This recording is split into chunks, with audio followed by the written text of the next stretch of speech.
Hello नमस्कार दोस्तों। उम्मीद है आप सब अच्छे होंगे। तो आज के क्विक रिवीजन की सीरीज में मैं आज बताऊंगी आपको मौर्य एवं मौर्योत्तर साम्राज्य के बारे में। इसके शॉर्ट नोट्स हैं, ठीक है। तो फटाफट वन लाइनर में इसका रिवीजन कर लेते हैं जो यूपी पेट एग्जाम के लिए आपके लिए सबसे महत्वपूर्ण होगा, और इसमें वो पॉइंट डाले गए हैं जो एग्जाम में आने की संभावना है या फिर कहीं ना कहीं पूछे जा चुके हैं। तो चलिए शुरुआत करते हैं। मौर्य एवं मौर्योत्तर वंश, तो ये कब से कब तक था?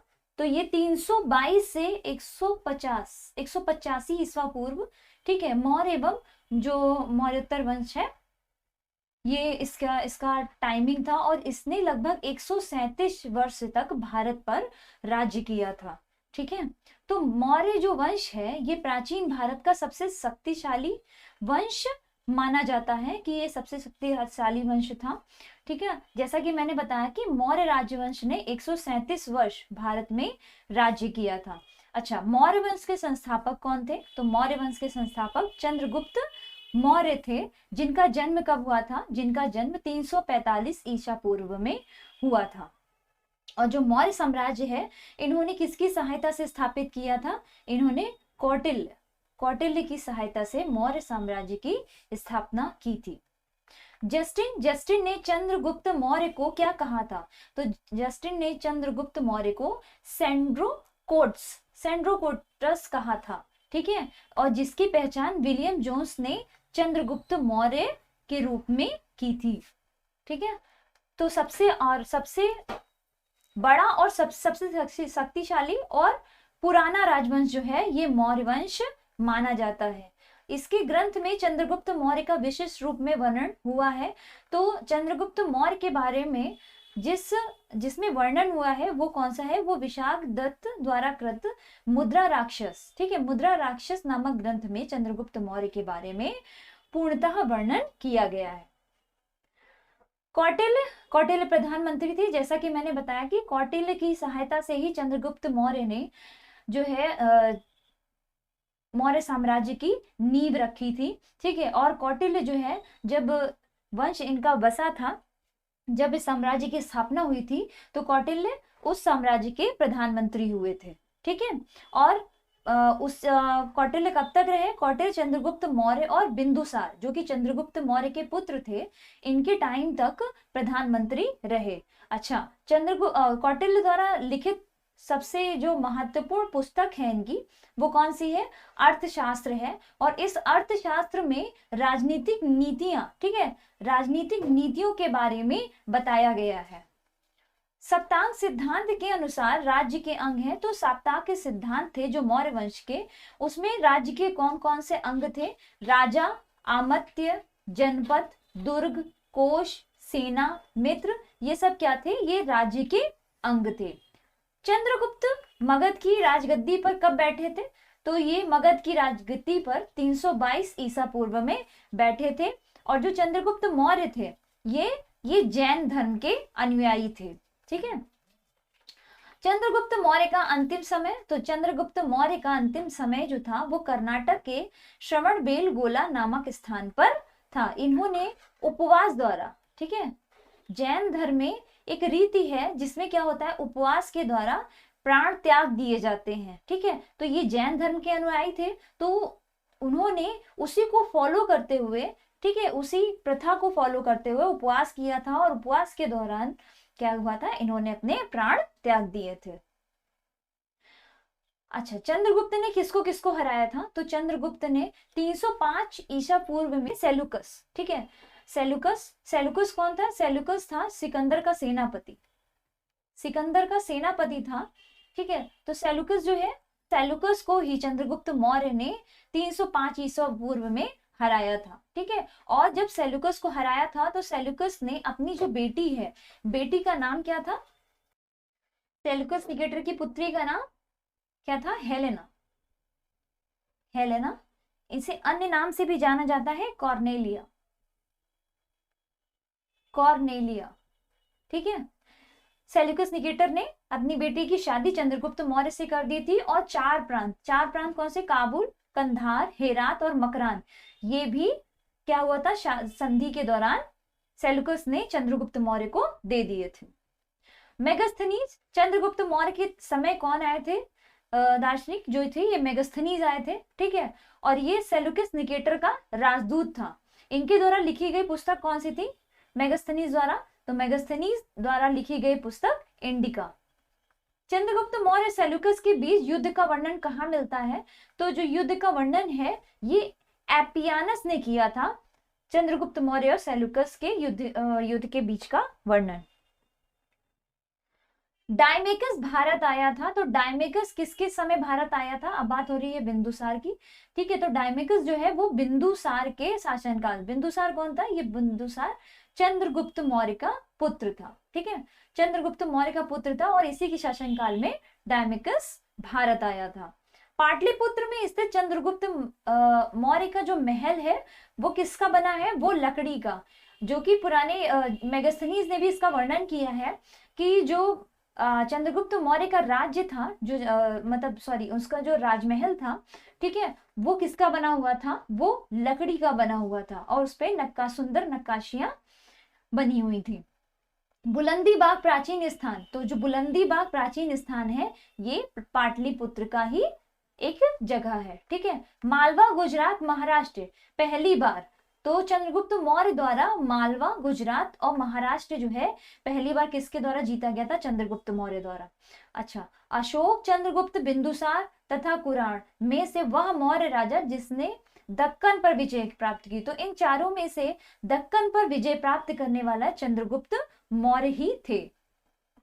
गुजरात चंद्रगुप्त मौर्य के साम्राज्य में सम्मिलित था, ये किससे प्रमाणित होता है? तो ये रुद्रदामन, जो रुद्रदामन का जूनागढ़ अभिलेख है, इससे यह जानकारी मिलती है कि जो गुजरात है वो भी चंद्रगुप्त मौर्य ने विजित कर लिया था। सहिष्णुता, उदारता और करुणा के त्रिविध आधार पर राजधर्म की स्थापना की, तो सहिष्णुता, जिनके राज्य में सहिष्णुता पाई जाती है, उदारता और करुणा पाई गई, तो वो है अशोक, ठीक है। इन त्रिविध के आधार पर ही अशोक ने राजधर्म की स्थापना की थी। अशोक के शिलालेख जिसमें दक्षिण भारतीय राज्यों का उल्लेख मिलता है कि दक्षिण भारतीय में जैसे कि जो भी राज्य थे, तो वो अशोक के दूसरे और 13वें शिलालेखों में इसकी जानकारी मिलती है कि दक्षिण भारत में कौन कौन से राज्य थे। चंद्रगुप्त मौर्य का उत्तराधिकारी, तो चंद्रगुप्त मौर्य का उत्तराधिकारी जैसा कि अभी मैंने बताया था बिंदुसार। बिंदुसार जो है वो 298 ईसा पूर्व में मगध की राजगद्दी पर बैठा था, ठीक है। मगध का सिंहासन इसने संभाला था। बिंदुसार किस नाम से और जाना जाता है? तो अमित्र घात नाम से भी बिंदुसार जाना जाता है, ठीक है।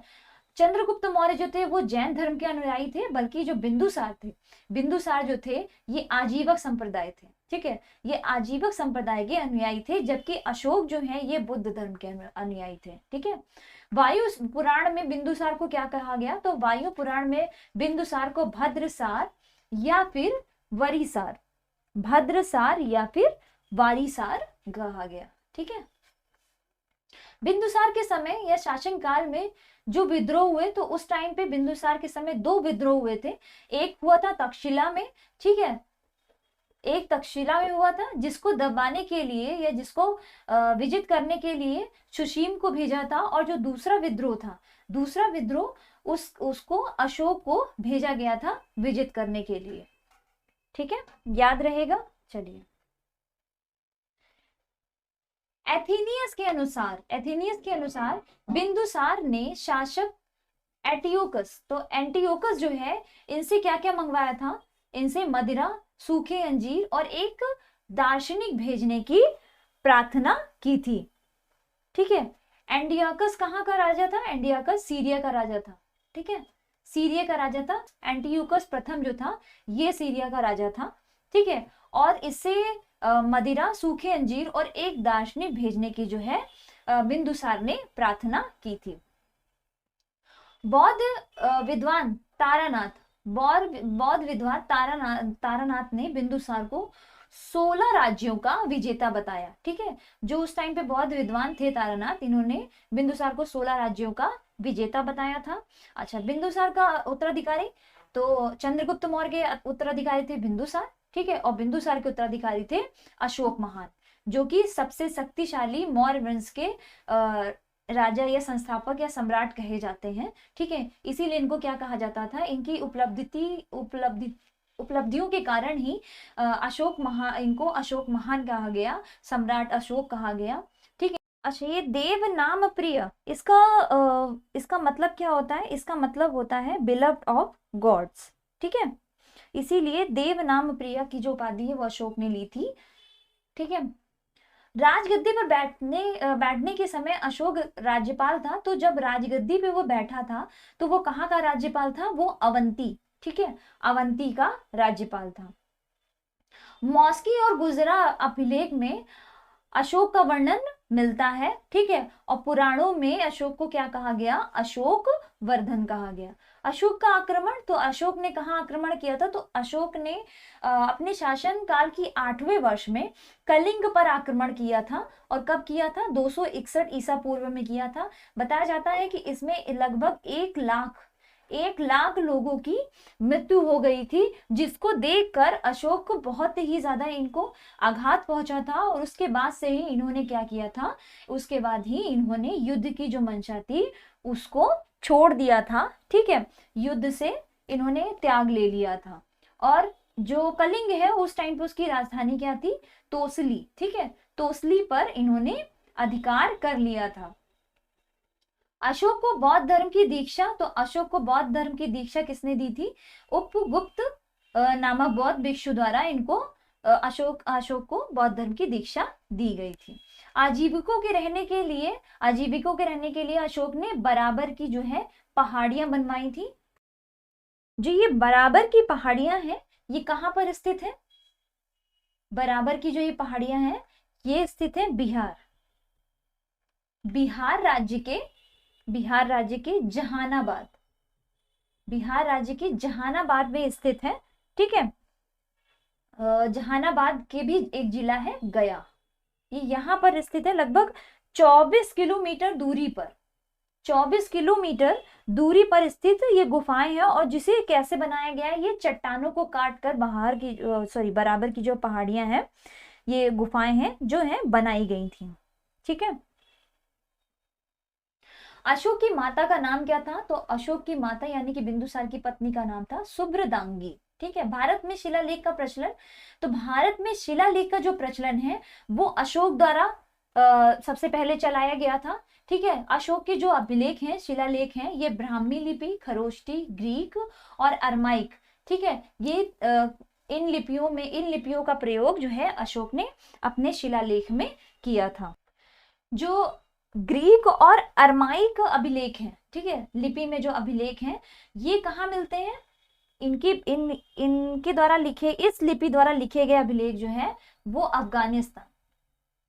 अफगानिस्तान में ग्रीक और अरमाइक लिपि में, ठीक है, लिखे गए अभिलेख पाए गए हैं। खरोष्टी लिपि का अभिलेख जो है वो उत्तर पश्चिम पाकिस्तान में प्राप्त हुआ है, ठीक है। जबकि जो ब्राह्मी लिपि पूरे भारत में, जो बाकी जो बचा भारत है, ठीक है, शेष भारत में ब्राह्मी लिपि के अभिलेख पाए गए हैं। अशोक के अभिलेख पढ़ने में सबसे पहले जो सफलता प्राप्त की थी वो 1837 में जेम्स प्रिंसप, ठीक है, जेम्स प्रिंसप ने सबसे पहले अशोक का अभिलेख पढ़ा था या पढ़ने में सफलता प्राप्त की थी। अशोक के शिलालेख की खोज, तो अशोक के शिलालेखों की जो खोज है वो 1750 ईस्वी में पादेट्री फैनथेलर, ठीक है, पादेट्री फैनथेलर द्वारा की थी। और कितने अभिलेख हैं? अशोक के 14 अभिलेखों की प्राप्ति हुई थी। अशोक के स्तंभ लेखों की संख्या कितनी है? तो अशोक के स्तंभ लेखों की संख्या जो कि ब्राह्मी लिपि में है, सारे स्तंभ लेख वो 7 हैं। तो कौन कौन से हैं? जो 6 जगह से इनके साथ स्तंभ लेख प्राप्ति मिले हैं, जिसमें से जो पहला है प्रयाग स्तंभ है, ठीक है। प्रयाग स्तंभ है, ये कहाँ पर है? ये कौशाम्बी में स्थित था। ये पहले कहाँ था? ये पहले कौशाम्बी में स्थित था, जिसको अकबर ने इलाहाबाद के किले में स्थापित कर लिया था। अकबर ने कहाँ स्थापित किया था? इलाहाबाद के किले में इसको स्थापित किया था। दूसरा है टोपरा, दिल्ली टोपरा। ये स्तंभ लेख जो है ये फिरोज शाह तुगलक के द्वारा टोपरा से दिल्ली लाया गया था। तुगलक द्वारा कहाँ लाया गया था? टोपरा से इसको दिल्ली लाया गया था। ठीक है, जबकि जो दिल्ली मेरठ के स्तंभ लेख हैं, ठीक है, पहले ये कहाँ थे? पहले ये मेरठ में स्थित थे और फिर फिरोज शाह द्वारा ही फिरोज शाह ने इसे भी ये भी दिल्ली लाया गया। ठीक है, रामपुरवा स्तंभ लेख है, ये चंपारण बिहार में स्थित था। चंपारण, बिहार के चंपारण में स्थित था और इसकी खोज जो है, इसकी खोज 1872 में कार्लायल ने की थी। लौरिया अलेराज, ये कहाँ स्थित था? ये स्थित है चंपारण, जो कि बिहार में। ठीक है, जबकि लौरिया नंदगढ़, ठीक है, लौरिया नंदगढ़ ये भी चंपारण में ही था। ठीक है, और इसमें क्या है? इस अभिलेख में मोर का चित्र बना हुआ है। तो ये स्तंभलेख जो है ये प्राप्त हुए थे। बात करते हैं शिलालेख। तो मैंने वो शिलालेख कवर किए हैं जो इंपॉर्टेंट है, जो पूछे जा सकते हैं या फिर एग्जाम में पूछे गए हैं। तो जो पहला शिलालेख है ये पशु बलि की निंदा से संबंधित है। पशु बलि की निंदा से संबंधित है। ठीक है, दूसरा शिलालेख में अशोक ने मनुष्य और पशु दोनों की चिकित्सीय व्यवस्था का उल्लेख किया है। मनुष्य और पशु की चिकित्सा, ठीक है, चिकित्सा व्यवस्था का इन्होंने इसमें वर्णन किया है। ठीक है, तीसरा शिलालेख है, इसमें राजकीय अधिकारों को यह आदेश दिया गया है कि वे 5वें वर्ष के उपरांत दौरे पर जाएं और इस शिलालेख में क्या करें? धार्मिक नियमों का उल्लेख मिलता है। ठीक है, धार्मिक नियमों का उल्लेख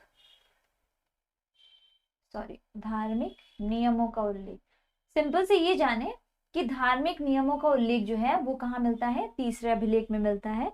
जबकि 5वें शिलालेख में धर्म महापात्रों की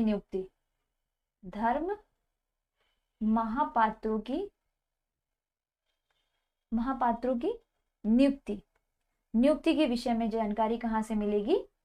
5वें शिलालेख से। 12वां शिलालेख जो कि पूछा जाता है, स्त्री महापात्रों की नियुक्ति।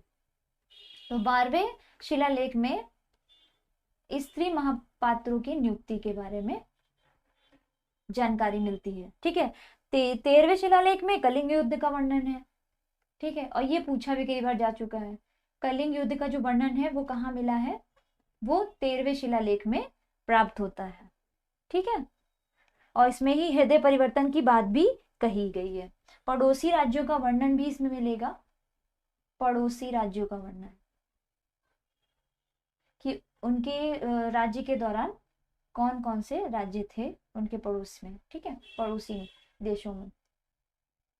अर्थशास्त्र में जो अर्थशास्त्र कौटिल्य की थी, ठीक है, इसमें जासूस को क्या कहा गया? तो इसमें जासूस को चर कहा जाता था। ठीक है, सम्राट की सहायता के लिए कौन होते थे? सम्राट की सहायता के लिए मंत्री परिषद होती थी, जिसमें या तो 12, 16 या फिर 20 सदस्य होते थे। ठीक है, अशोक के समय जो मौर्य प्रांत है इनकी संख्या 5 होती थी। ठीक है, 5 होती थी और इसको क्या कहा जाता था? इसको चक्र कहा जाता था। ठीक है, और इसका जो प्रशासक है उसको कुमार, आर्यपुत्र या राष्ट्रीय कहा जाता था। प्रांतों का जो विभाजन है, प्रांतों का विभाजन विषय के रूप में होता था और जो इसका प्रमुख होता था वो कौन होता था? विषयपति होता था। और जो प्रशासन की सबसे छोटी इकाई होती थी, तो प्रशासन की सबसे छोटी इकाई ग्राम होती थी और इसके मुखिया को क्या कहा जाता था? इसके मुखिया को ग्रामीक कहा जाता था। युद्ध क्षेत्र में सेना का नेतृत्व करने वाला अधिकारी जो होता था उसको क्या कहा जाता था? उसको नायक कहा जाता था। ठीक है, अर्थशास्त्र में गुप्तचर को गूढ़ पुरुष, गुप्तचर जो होता था इसको गूढ़ पुरुष की संज्ञा दी गई थी। जनपदीय न्यायालय के न्यायाधीश को राजुक कहते थे। ठीक है, ये पूछा भी जा चुका है। जनपदीय न्यायालय के न्यायाधीश को क्या कहते थे? राजुक कहते थे। सरकारी भूमि को क्या कहा जाता था? तो उस टाइम पे सरकारी भूमि जो मौर्य वंश था उसमें सरकारी भूमि को सीता भूमि के रूप में जाना जाता था। मौर्य शासन की जो समाप्ति है वो जैसा कि मैंने बताया था कि 137 वर्षों तक इन्होंने शासन किया था, ठीक है, और उसके बाद ही इस वंश की समाप्ति हो गई थी। और जो मौर्य वंश का अंतिम शासक था वो बृहदत्त था। जो बृहदत्त का सेनापति था, बृहदत्त का सेनापति शुंग, पुष्यमित्र शुंग, जो कि शुंग वंश का संस्थापक कहा जाता है, ठीक है, शुंग वंश का संस्थापक था।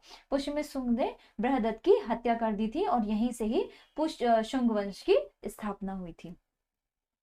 तो इससे संबंधित क्वेश्चंस के बारे में अब हम जानेंगे कि मौर्य और मौर्योत्तर काल में अब तक जो है प्रीवियस ईयर में कौन कौन से क्वेश्चन पूछे जा चुके हैं।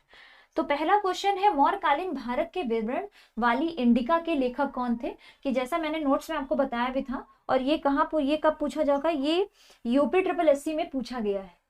यूपी ट्रिपल एससी के जो पेट है, ठीक है, पेट एग्जाम के सेकेंड शिफ्ट में ये पूछा गया था क्वेश्चन कि मौर्यकालीन भारत के विवरण वाली इंडिका के लेखक कौन है? तो इंडिका के लेखक कौन है? मेगास्थनीज, ठीक है, मेगास्थनीज द्वारा लिखी गई थी इंडिका। चरक संहिता संबंधित है, तो चरक संहिता किससे संबंधित थी? राजनीति, चिकित्सा, वास्तुकला या फिर गणित? तो इसका उत्तर हो जाएगा ऑप्शन नंबर बी। चरक संहिता जो है ये चिकित्सा से संबंधित है, और ये भी क्वेश्चन यूपी ट्रिपल एससी पेट के शिफ्ट 1 में पूछा था, ठीक है, शिफ्ट 1 में ये क्वेश्चन पूछा जा चुका है। चरक संहिता संबंधित है चिकित्सा से। जो चरक संहिता है, ठीक है, जो चरक है, चरक ये क्या है? ये प्रसिद्ध आयुर्वेद विद्वान थे, ठीक है, और ये किसके टाइम पे थे? ये कनिष्क के शासनकाल के समय राज दरबार में थे। और कनिष्क कहाँ का शासक था? ये कुषाण वंश का शासक था, ठीक है, कुषाण वंश का शासक था।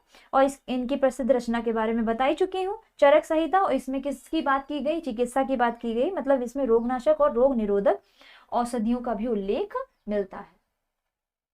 मौर्य अर्थव्यवस्था मुख्य रूप से किस पर निर्भर थी? तो मौर्य अर्थव्यवस्था, ऑप्शन है कृषि अर्थव्यवस्था, व्यापार आधारित अर्थव्यवस्था, उद्योग आधारित, या फिर युद्ध आधारित अर्थव्यवस्था। तो इसका उत्तर हो जाएगा ऑप्शन नंबर ए। मौर्य अर्थव्यवस्था जो है ये मुख्य रूप से ये कृषि अर्थव्यवस्था से, ठीक है, कृषि अर्थव्यवस्था पर निर्भर थी, ठीक है। और आर्थिक दृष्टि से मौर्य काल को बहुमुखी प्रगति का युग भी कहा जाता है, मौर्य काल को, ठीक है। और इस काल में न केवल कृषि उत्पादन में वृद्धि हुई थी, बल्कि उद्योग में, ठीक है, उद्योग, पशुपालन, व्यवसाय, उत्खनन, खनिज उत्खनन, ठीक है, उत्खनन, इसके व्यापार में भी जो है प्रगति देखने को मिलती है।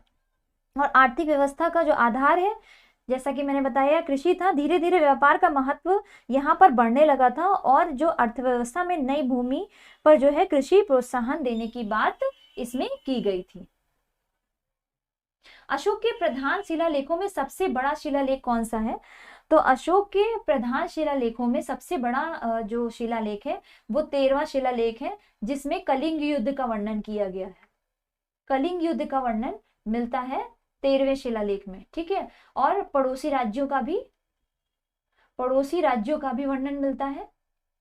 और हृदय परिवर्तन जो हुआ अशोक का, उसके बाद ही इन्होंने बुद्ध धर्म धारण कर लिया था। इसके बारे में भी 13वें शिलालेख से जानकारी प्राप्त होती है। अशोक के आक्रमण के दौरान कलिंग जो पूर्वी प्रांत की राजधानी कौन सी थी? तक्षशिला, पाटलिपुत्र, उज्जैन या फिर तोशाली? तो इसका उत्तर हो जाएगा ऑप्शन नंबर डी। तोशाली जो थी कलिंग की राजधानी थी, ठीक है।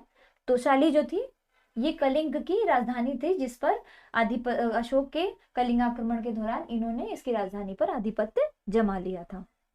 और कलिंग कब विजय प्राप्त की थी? कलिंग विजय प्राप्त की थी 261 ईसा पूर्व में। देवनाम प्रिय, जैसा कि अभी मैंने बताया था, देवनाम प्रिय नाम किसे दिया गया था? तो देवनाम प्रिय ये अशोक, ठीक है। अशोक के जो उनके अभिलेख हैं वो देवनाम प्रिय जो है संबोधित करते हैं। इनका एक अभिलेख था भाब्रू अभिलेख। भाब्रू अभिलेख जो है, भाब्रू अभिलेख में अशोक को प्रियदर्शी क्या कहा गया? प्रियदर्शी, ठीक है, प्रियदर्शी, जबकि मास्की, मास्की में इन्हें बुद्ध शाक्य, बुद्ध शाक्य कहा गया, ठीक है। मास्की, गुर्जरा, नतूर, उंडेगोलम, इन अभिलेखों में भी अशोक के जो नाम है वो प्राप्त होते हैं। और जैसा कि मैंने बताया था कि रुद्रदामन के जूनागढ़ अभिलेख में भी अशोक का उल्लेख मिलता है। निम्नलिखित में से किनके बीच तक्षशिला शहर स्थित था? सिंधु झेलम, झेलम चेनाब, चेनाब रावी, या फिर रावी और व्यास नदी? तो इसका उत्तर हो जाएगा जो तक्षशिला है वो सिंधु और झेलम नदी के बीच स्थित था, ठीक है, ठीक है। और ये जो तक्षशिला है, वर्तमान में बात की जाए तो ये पाकिस्तान, पाकिस्तान, पाकिस्तान का रावलपिंडी, रावलपिंडी, ठीक है, जिला, रावलपिंडी जो जिला है इसमें स्थित था तक्षशिला, ठीक है। तो तक्षशिला जो है प्राचीन काल में गांधार राज्य की राजधानी थी। किस राज्य की राजधानी थी? गांधार राज्य की राजधानी थी तक्षशिला, ठीक है। चलिए नेक्स्ट है, सम्राट अशोक का कौन सा शिलालेख कलिंग पर उसके विजय का उल्लेख करता है? तो ये मैं बता चुकी हूँ, 13वां, ठीक है, 13वां अभिलेख जो है ये इन पर कलिंग के विजय के बारे में उल्लेख करता है।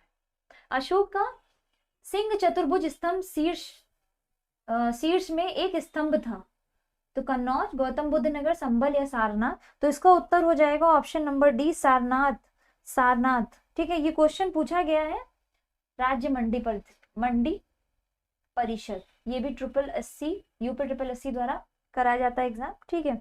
इसमें पूछा गया है ये अशोक का जो सिंह चतुर्भुज स्तंभ शीर्ष है ये सारनाथ से लिया गया है। कहाँ से लिया गया? सारनाथ से लिया गया। और इस स्तंभ में 4 सिंह जो हैं, 4 शेर, ठीक है, 4 सिंह जो हैं ये एक दूसरे की तरफ पीठ करके सटाए हुए बैठे हुए हैं, ठीक है। इसे भारत सरकार का जो ये राष्ट्र चिन्ह भी है, ठीक है, भारत सरकार का ये राष्ट्र चिन्ह भी है। चंद्रगुप्त मौर्य के इस प्रसिद्ध राजनीतिक सलाहकार को निम्नलिखित सभी नामों से जाना जाता है? चाणक्य, विष्णुगुप्त, कौटिल्य, समुद्रगुप्त, ठीक है। आपको इसे बताना है कि किस नाम से नहीं जाना जाता है। सभी नामों से जाना जाता है, इसके अलावा किसके अलावा किस नाम से नहीं जाना जाता है? तो जो चंद्रगुप्त मौर्य के राजनीतिक सलाहकार थे, जो कि उनके राज्य में प्रधानमंत्री बने थे, ठीक है, बिंदुसार और चंद्रगुप्त मौर्य दोनों के ही समय पे वो प्रधानमंत्री रहे। तो वो कौन थे? चाणक्य थे, जिनको चाणक्य, विष्णुगुप्त, कौटिल्य ये तीनों नाम से ही जाना जाता है, जबकि समुद्रगुप्त नहीं, ठीक है। तो उत्तर क्या हो जाएगा? Option number D.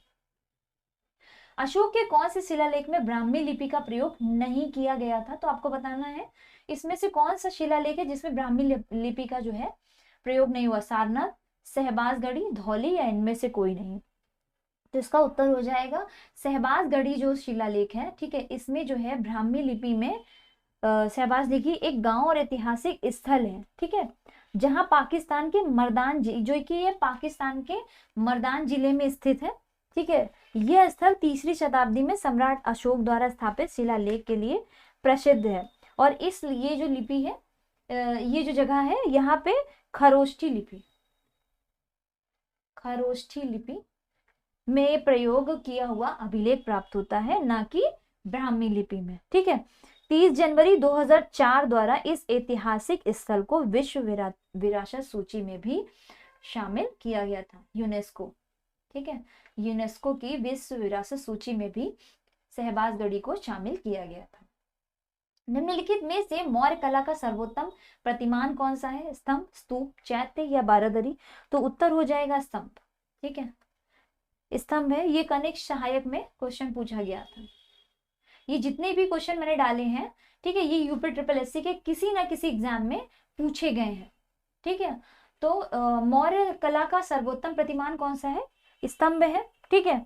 और कितने स्तंभ पाए गए? इनके 7 स्तंभ पाए गए हैं और 14 अभिलेख, ठीक है, 14 अभिलेख, जबकि 4 स्तंभ पाए गए हैं, ठीक है। मौर्य कला का विकास भारत में मौर्य साम्राज्य के युग में 4वीं से 2री सदी ईसा पूर्व, ठीक है, 2री ईसा पूर्व में हुआ। सारनाथ और कुशीनगर जैसे धार्मिक स्थानों के रूप में सम्राट अशोक ने इसकी संरचना की। निम्नलिखित में से कौन सा अशोक के साम्राज्याधीन नहीं था? कश्मीर, गुर्जर, कर्नाटक या कामरूप? तो इसका उत्तर हो जाएगा ऑप्शन नंबर डी, कामरूप। ठीक है, कर्नाटक के मास्की अभिलेख तथा दतिया जिले के गुर्जरा अभिलेख में ये ज्ञात होता है। कर्नाटक का मास्की मास्की अभिलेख और दतिया जिले का गुर्जरा जो अभिलेख है, यहाँ से ज्ञात होता है कि अशोक का जो साम्राज्य है वो कर्नाटक और गुर्जरा तक विकसित था। ठीक है, कर्नाटक और गुर्जरा तक विकसित था और कश्मीर पर अधिकार था। उसने यहाँ पे श्रीनगर बसाया था। श्रीनगर किसने बसाया था? वो अशोक ने बसाया था। ठीक है, और कल्लड़ के राजतरंगिणी के अनुसार, जो कल्लड़ की राजतरंगिणी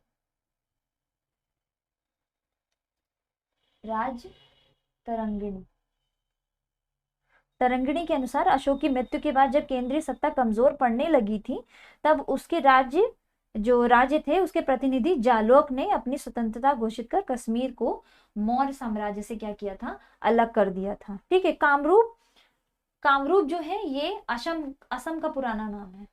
किसका नाम है? असम का पुराना नाम है। और यहाँ अशोक के बारे में कोई भी साम्राज्याधीन मतलब जानकारी नहीं मिलती है। बृहद सांची स्तूप किस काल से संबंधित है? कुषाण काल, गुप्त काल, हर्षवर्धन काल या फिर मौर्य काल? तो बृहद सांची स्तूप जो है इसकी जानकारी मौर्य काल से प्राप्त होती है। ठीक है, सांची स्तूप का जो निर्माण है ये किसने करवाया था? ये अशोक ने करवाया था।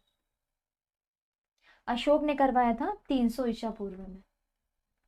ठीक है, और ये कहाँ पर स्थित है? सांची स्तूप, जो सांची स्तूप है ये मध्य प्रदेश की जो राजधानी है भोपाल के निकट रायसेना जिले में स्थित है। ठीक है, चलिए नेक्स्ट। योग दर्शन के प्रवर्तक कौन थे? जैमिनी, स्वामी रामदेव, महर्षि पतंजलि या महर्षि अरविंद? तो योग दर्शन के जो प्रवर्तक थे वो कौन थे? महर्षि पतंजलि। ठीक है, योग दर्शन के प्रवर्तक महर्षि पतंजलि थे और इनका जन्म जो है गोनिया में हुआ था। कहाँ पे हुआ था? गोनिया नामक स्थान पर हुआ था। और माना जाता है कि ये व्याकरणाचार्य